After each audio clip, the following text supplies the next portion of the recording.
Welcome back. I'm so excited for this conversation.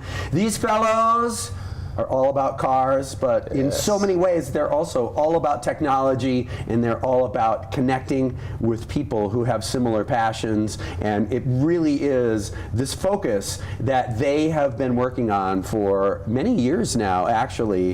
That was my access point to likewise be super stoked. My tagline for this conversation is, if you change the word car to the word guitar, I have been hanging out with these guys absolutely for years. In their case, they have a program and, by extension, a number of different distributions of Everyday Driver. These are cars that are accessible to drivers who are among us. It's not about the most expensive cars in the world. It's just about really cool cars. I'm joined by Todd, Deacon, and Paul Schmucker. They are the hosts and founders of Everyday Driver. Gentlemen, welcome. Thank you for being here. It's cool to be here. I'm excited. You guys have already turned me into a car guy. Well, good. We try. It's That's so cool. You've been watching a little bit of stuff lately, you said. Because of you guys, I'm in. Good. And I have to say that one of the first things that I did was I went to your Instagram and follow, of course. Okay. But when I saw the shot of you guys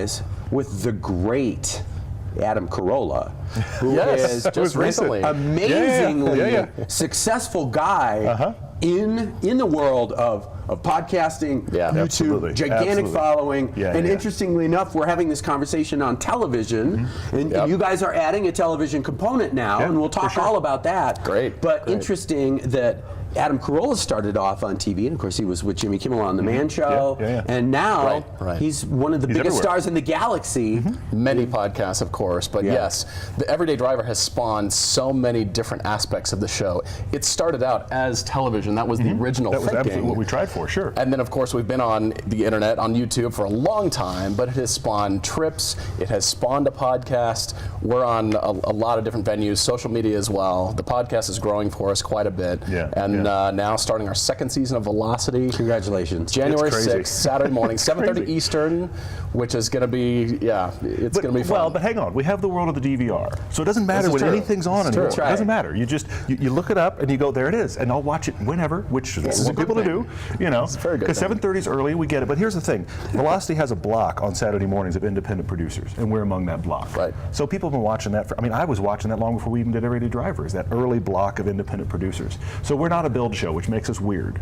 We joked recently. It is strange on Velocity. We have too too few tattoos or beards to be what people expect on Velocity. Toothpick free zone. It's crazy. But as you said, it's cars that people can hopefully actually really get into or dream about, because it's slightly above where they really are, and so it's aspirational enough. You're like, maybe I could, which is the stuff we're chasing after.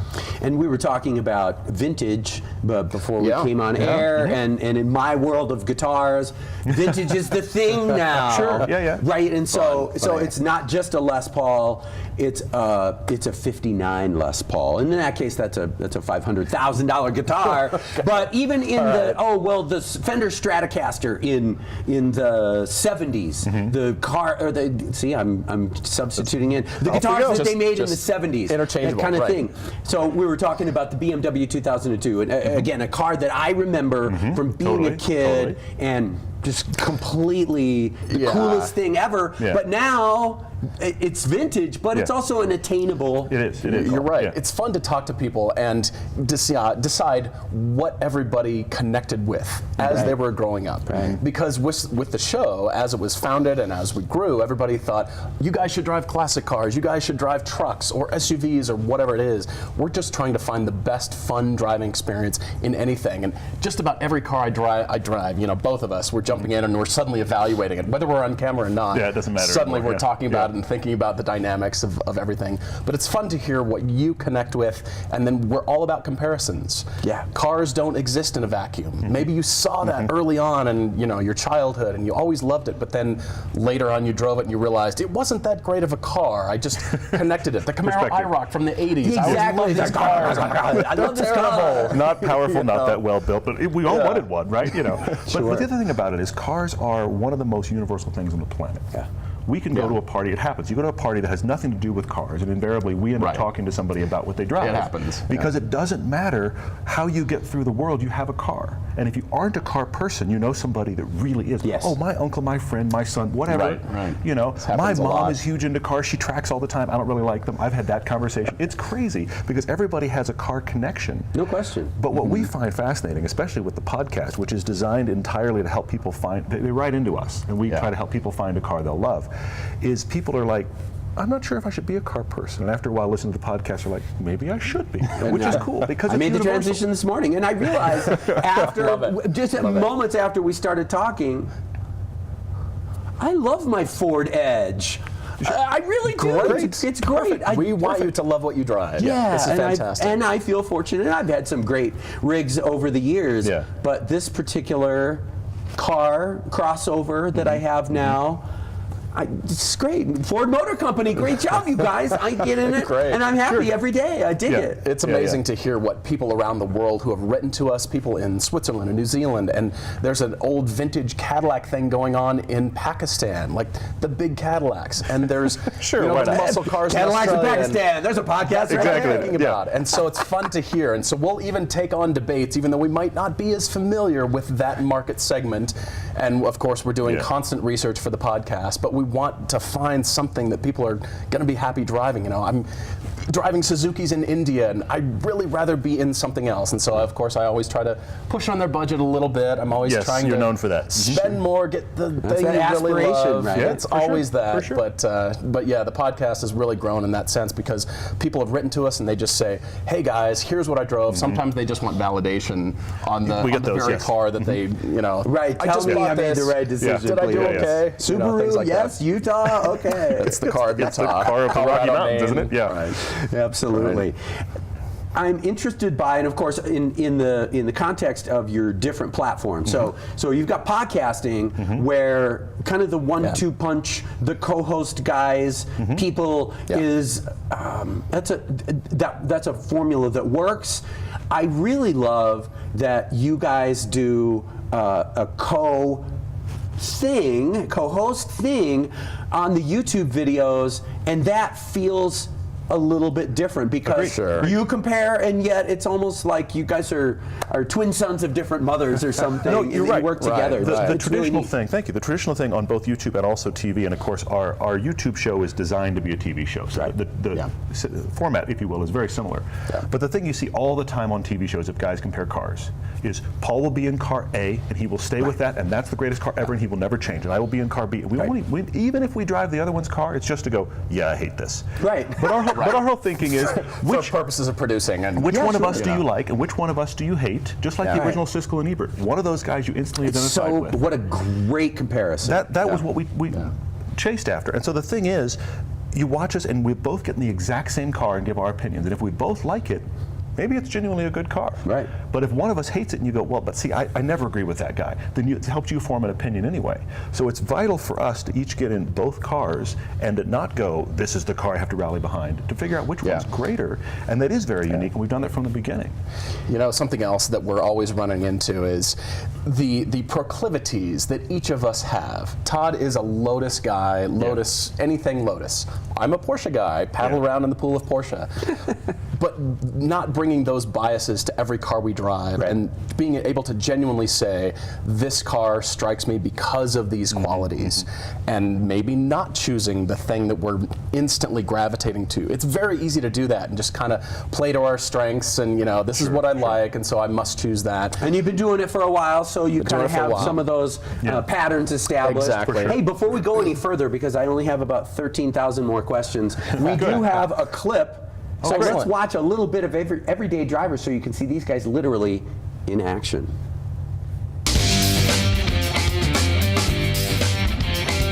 Such aspirational cars actually within the budgets of most enthusiasts. We brought some of our very favorites, in fact, a lot of people's favorites, but of course those aren't the only option. I could debate the dynamics of these cars endlessly.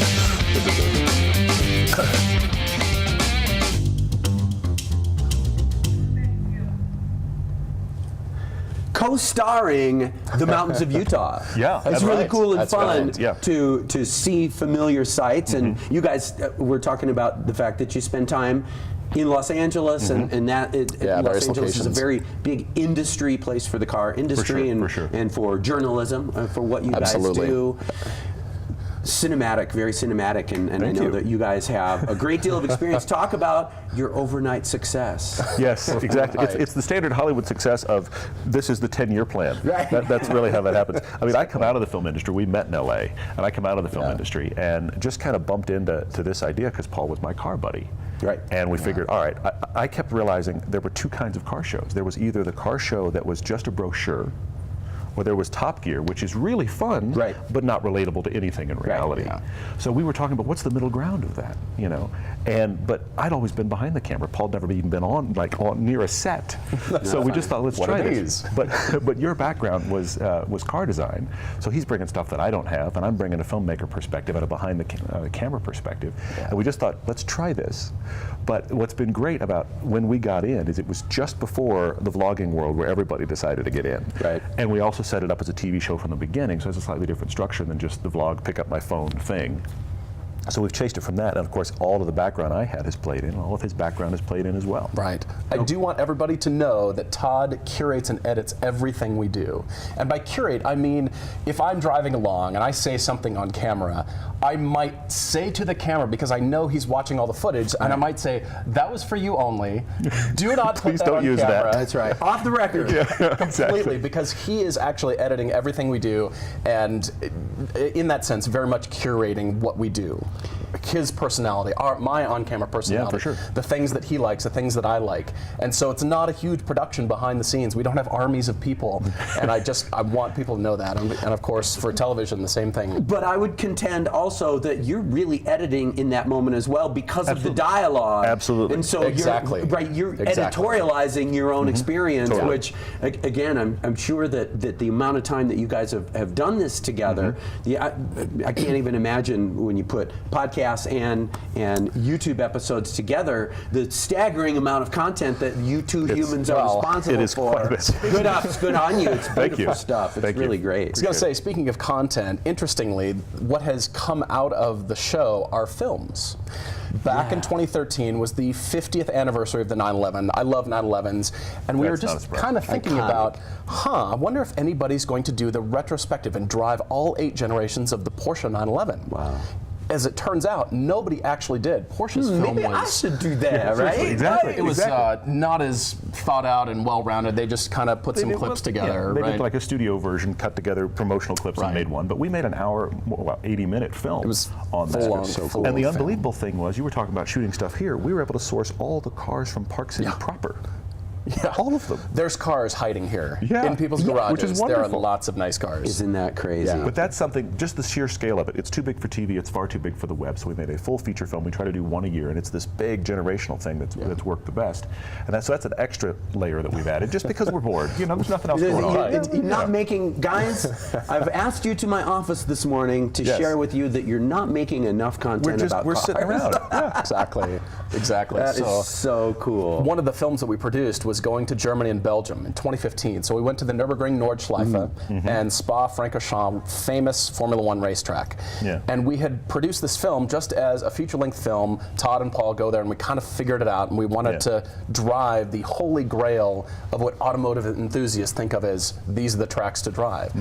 And people who watched the film said, I'd like to go on that trip with you. Have you considered about putting these pilgrimages together? Yeah. Once you host that trip, I'd go. Which we ended up Really? doing. So that is yet another outlet. So annual So trips cool. Yeah. to Germany Yeah, and yeah. Belgium to go drive fun cars, go drive other people's cars really fast on For tracks. sure, which is the best. Actually, you don't want to use your tires or your gas. If I can. Exactly, That's exactly. ideal. These tires Yeah. are good, right? Yeah. Take care. Exactly. So cool.